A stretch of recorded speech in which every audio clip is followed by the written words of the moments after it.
Tēnā koutou, te whānau o Auckland Unitarians. Tēnā koutou, nā manuhiri. No mai, haere mai, ki tēnei whare karakia o te atua.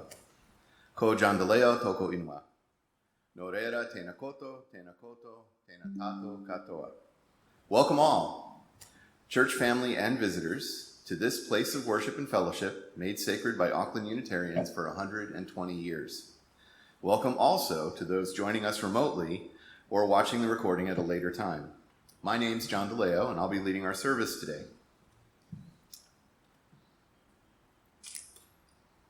The words of welcome I've chosen for this morning are by Dan Lambert. You are welcome here no matter who you are, no matter where you come from, no matter what your background. You are welcome here to join us as we proclaim worth in our spiritual journeys. You are welcome to join us as we sing songs that uplift our very beings. You are welcome to join us in community as we learn, live, and love together. All are welcome as we worship that which gives us each meaning and value. No matter what you call this building, this hour, or this gathering of people, we worship as one body, illuminated by the light of the chalice.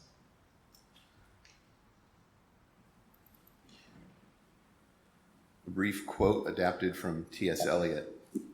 What life have we if we have not life together? There is no life not lived in community, and no community not lived in celebration and praise. For today's opening song, I've selected hymn number 349, We Gather Together. The recording was produced by the First Unitarian Church of Baltimore, and yes, I know I've used it before.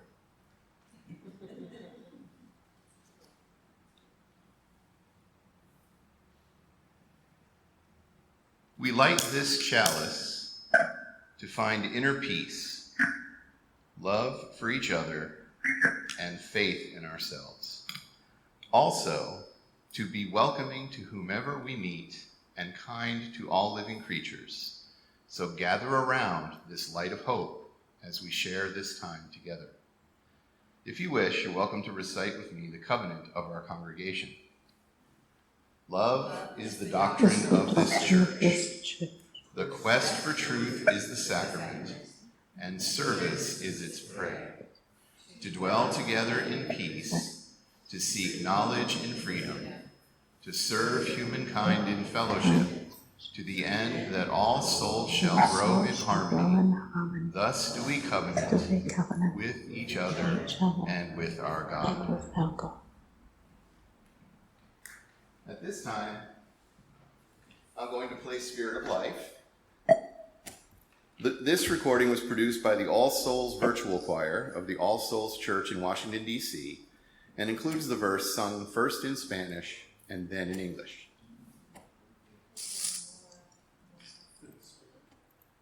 Now, you might have noticed in the newsletter that it said the theme for today, my speech, was going to be on birthdays.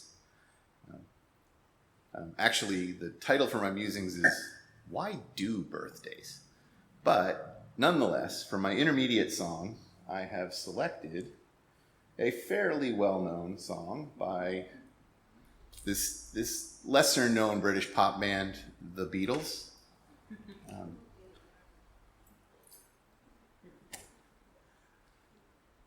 The recording I'll be playing includes an animation and video montage produced by Juan Carlos Alba.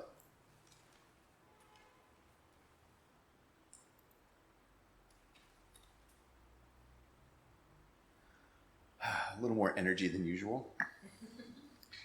Now, my birthday is coming up, and it is making me feel old. Unfortunately, I'm not anywhere near old enough to have ever seen them perform live together, which is sad. This morning, I'm going to read 3 short pieces, followed by some brief and fairly random musings. The first piece is a column by Angela Zhao that appeared in the Stanford Daily in January of 2019. Birthdays, cake, pizza, ice cream, glitter, balloons.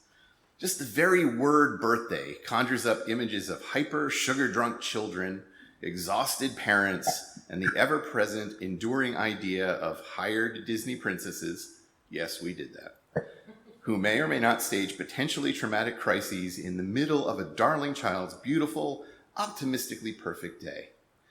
But acquisitions and dodgy music videos aside, the term birthday is associated with positivity, effervescent joy, and, of course, the oodles and oodles of bright wrapping paper and thin strips of plastic ribbon. It's a day meant to celebrate the birth of the person, most commonly referred to as the birthday boy or birthday girl. Their parents are presumably happy that they are alive and kicking, enough to throw a party and invite the darling's friends, and the friends in question are happy to come and celebrate the same cause. From an American perspective, birthdays are one of the greatest moments in a child's life. Other than the presents, specifically and carefully chosen for the pleasure of the birthday person, it's also a chance to throw a party. And who doesn't love a party? Not only are friends invited, family, friends, siblings, and relatives all gather together in a fun-filled day, all meant to celebrate the moment this person entered into this world. While this cultural tradition is popular in the US, I think it warrants importance to take a step back and see what we are really celebrating. Ostensibly, we're celebrating the fact that a person was born. But people are born every day, and we certainly don't celebrate strangers' birthdays. We celebrate the birthdays of people important to us because of the joy they bring to our lives. All right, you might say, there's your answer. We celebrate birthdays because we love and care about the birthday person. But why the birthday? Why choose to celebrate the day that you were born? Of course, it may be accompanied by oodles of joy from the people who anticipated your arrival and the people who simply love seeing new life passing from the womb into the world. But what about the other complications involved in the birth? What about the pain mothers go through, the family stress about whether or not the child and mother will make it, the unforeseen consequences of undetected mutations? I once had a friend tell me that when her family celebrated birthdays, it wasn't so much as a celebration of the child's birth as it was a celebration of the sacrifices the parents had to work through, up to and including the immense loss of time, energy, and perhaps a career's forward trajectory. Is that what we should be celebrating? The contributions and sacrifices of our parents that often go unacknowledged? Or at the very least, less acknowledged than the happy child sitting at the center of the table? Is the world truly a better place because you are here? Do you truly make enough of a difference in this world because of your presence and your birth from pain and sacrifice?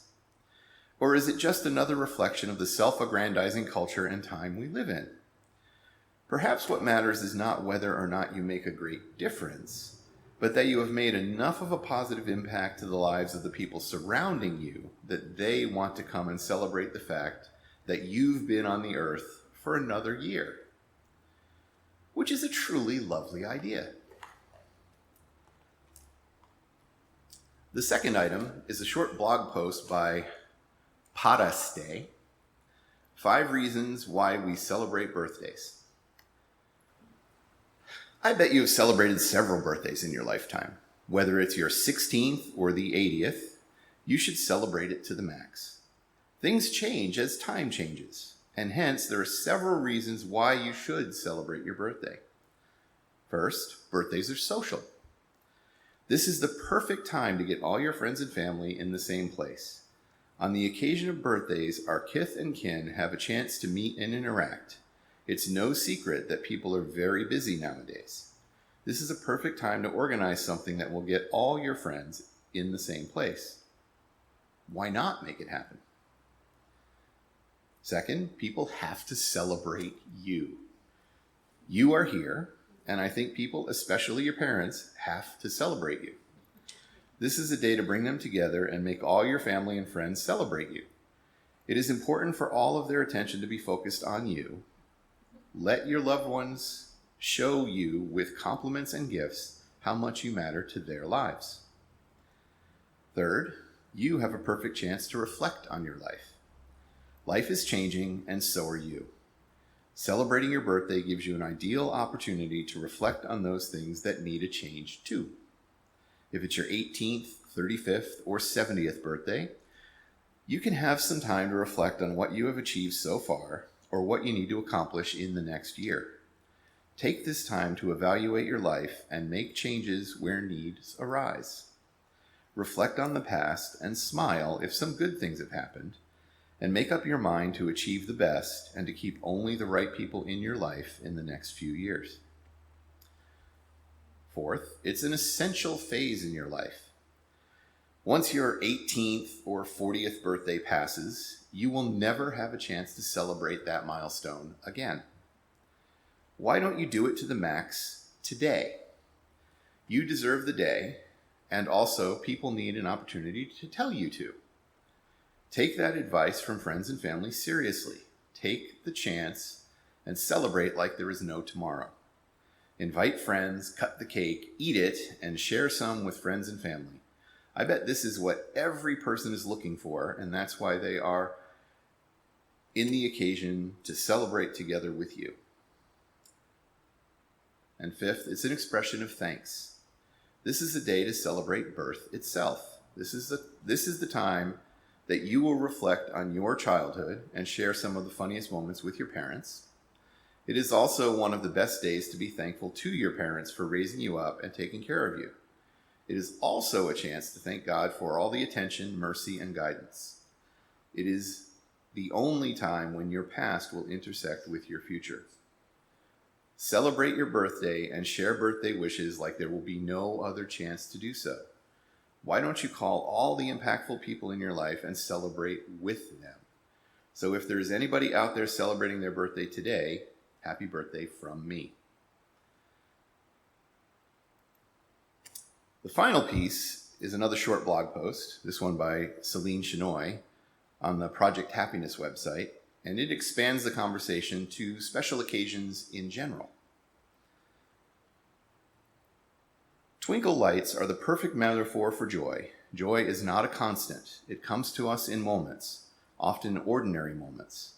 I believe a joyful life is made up of joyful moments, gracefully strung together by trust, gratitude, inspiration, and faith. Brené Brown. Since the dawn of civilization, man has given high priority towards the commemoration of special occasions. We can see this in the pagan rituals conducted by our tribal ancestors during initiations, the ancient Egyptians' celebrations during the annual harvests, the elaborate coronation ceremonies during the Middle Ages, and the gruesome acts of human sacrificial offerings that were made by the Mayans. The list of the number of rites, rituals, and celebrations that the people on our planet partake in is almost endless and incredibly diverse.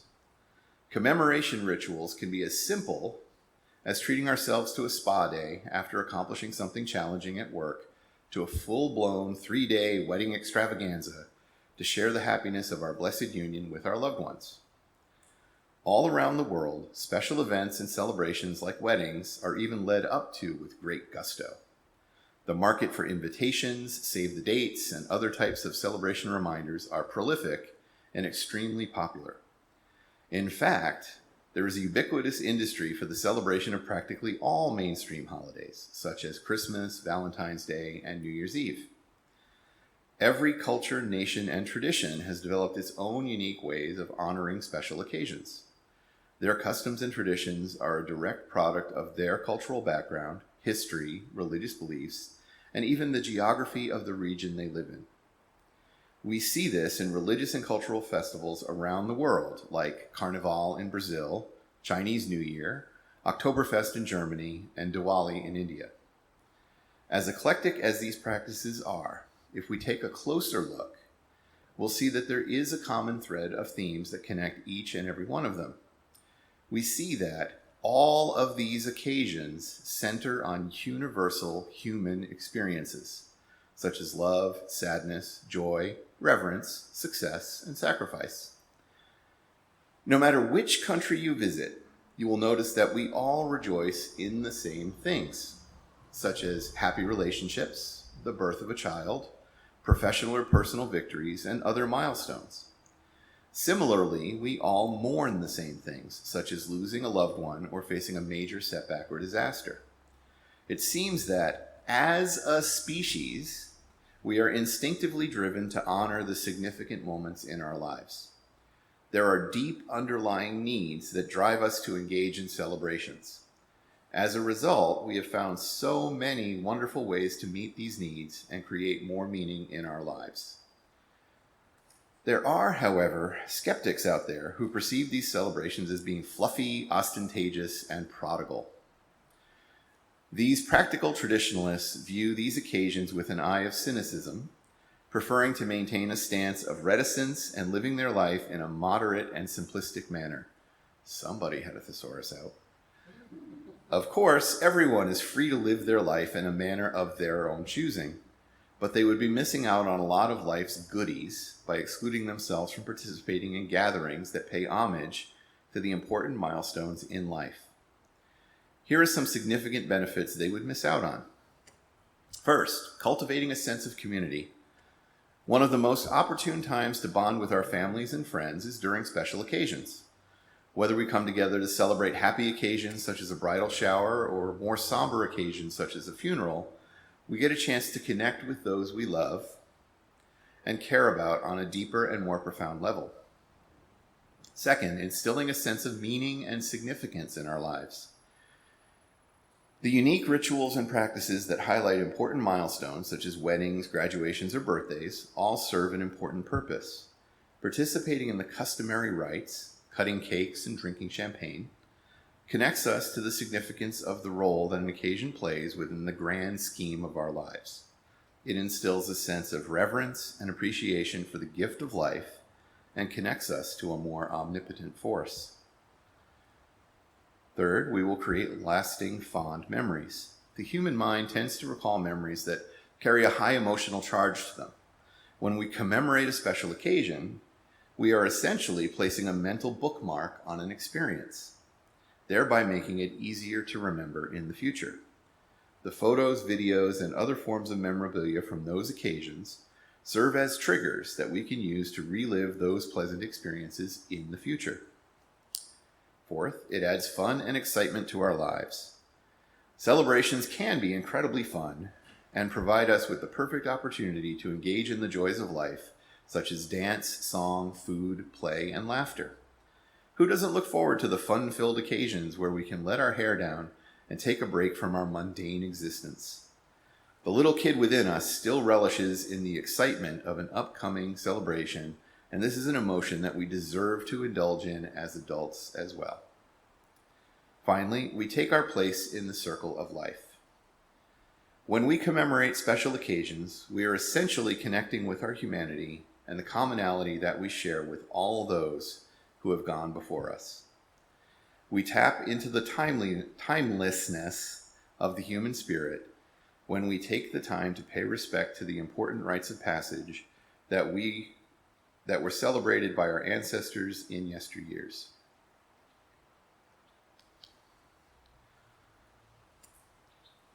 So on to my musings. As I've mentioned a few times in the past, the themes and musings present in the services I lead tend to reflect things that are on my mind at the moment. In this case, it happens to be birthdays. Mine is on Tuesday.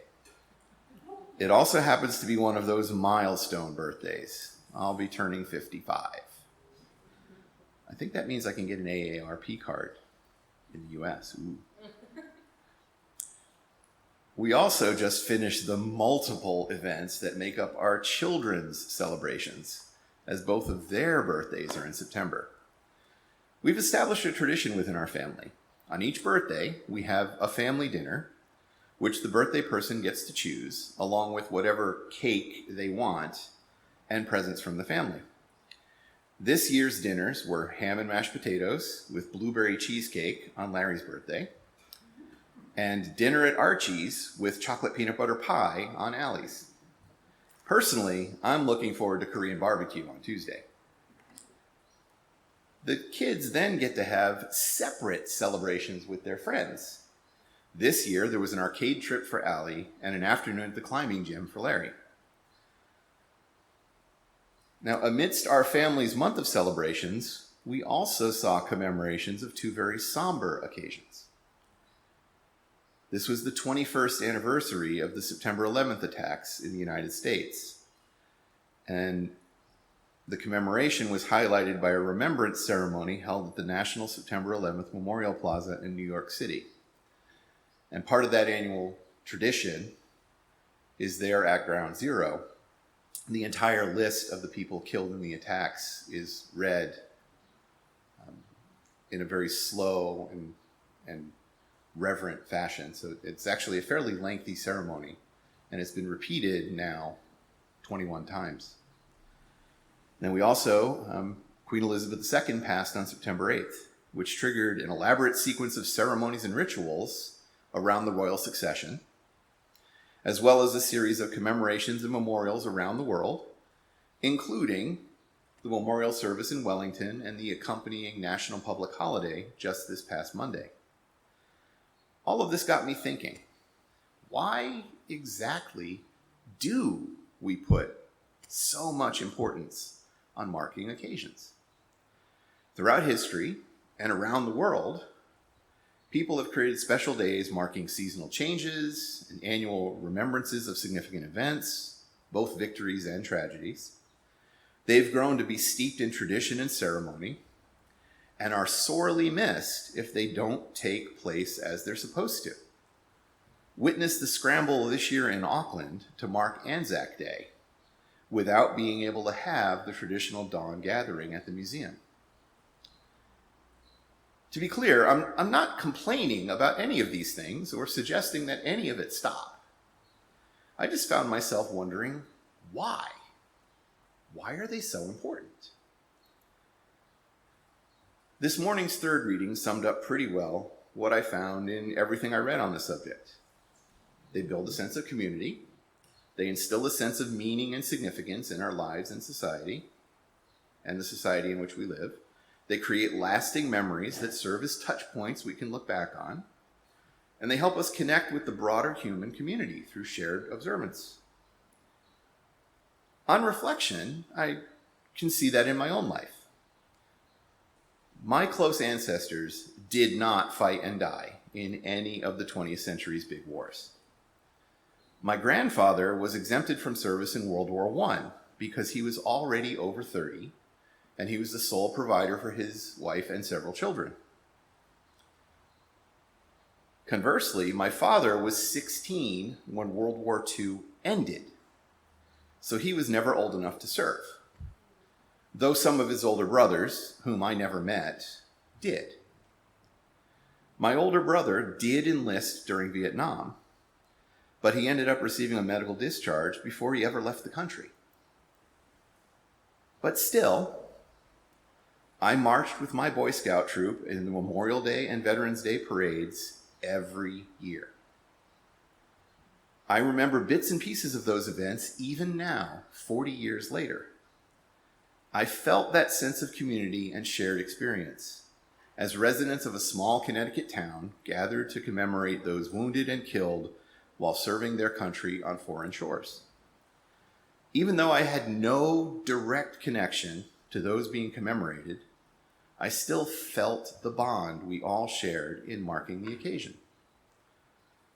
So in the end, I got what I think is a pretty good answer, and I realized I kind of knew it all along. Thanks.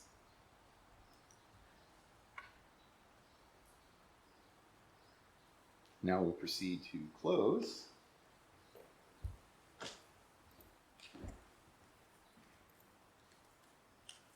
Please join with me as we say the words for extinguishing the chalice. We extinguish this flame, but not the light of truth, the warmth of community, or the fire of commitment. These we carry in our hearts until we are together again.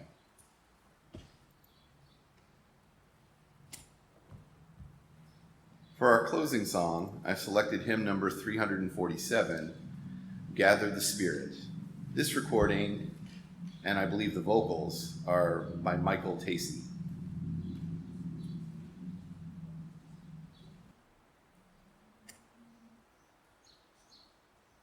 The closing words I've selected are by Eileen B. Carpeles. As we part now from one another, let these be our thoughts.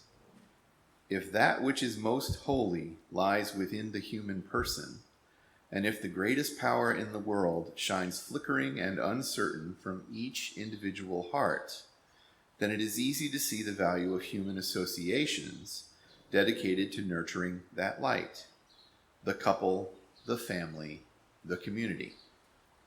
For the power of good in any one of us must at times waver.